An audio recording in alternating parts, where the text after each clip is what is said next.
When they called me, I denied the story. I got sued essentially for defamation because I'm denying a story where I'm right. I should be suing her for defamation. So that's where it is. Now, there were two witnesses. One is a woman who's followed me for years. She said in 1979, I was in an airplane with her, commercial flight, and we became very intimate. I just sat down. I think I had the book, The Art of the Deal. I was famous then, too. I've been famous for a long time.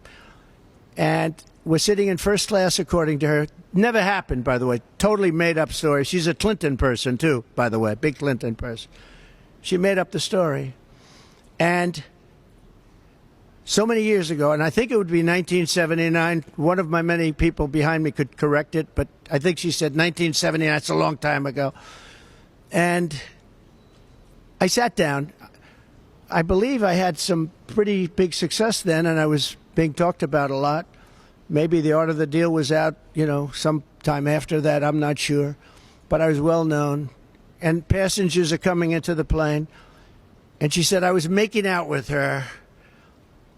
And then, after 15 minutes, and then she changed her story a couple of times.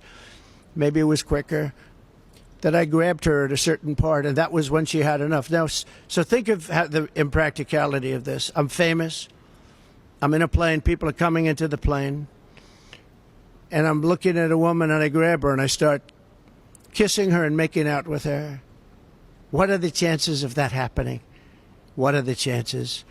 And frankly, I know you're going to say it's a terrible thing to say, but it couldn't have happened. It didn't happen. And she would not have been the chosen one. She would not have been the chosen one. She has gone around for years saying the story. Everywhere I go, she says this story. And it's a total lie.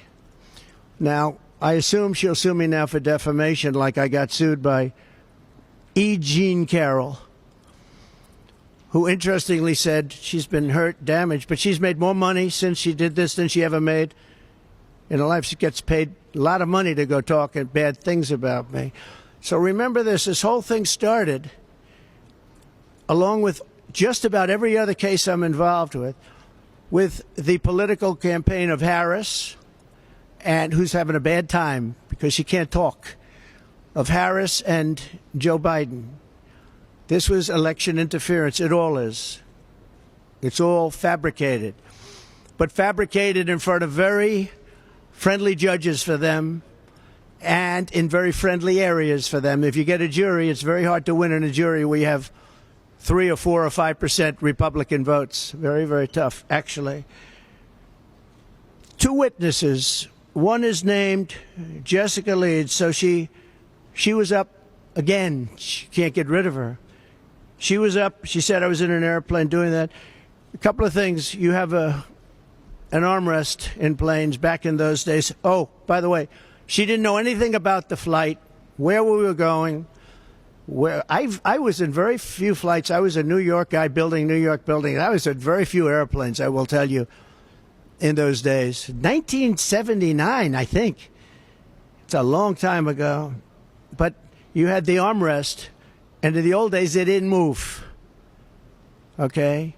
But she said she then got out and she went to the back of the plane. And that was the end of the story, I think. And this story has followed me for years.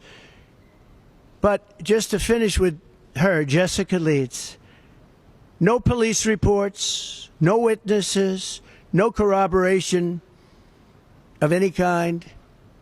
No criminal suggestions, no nothing.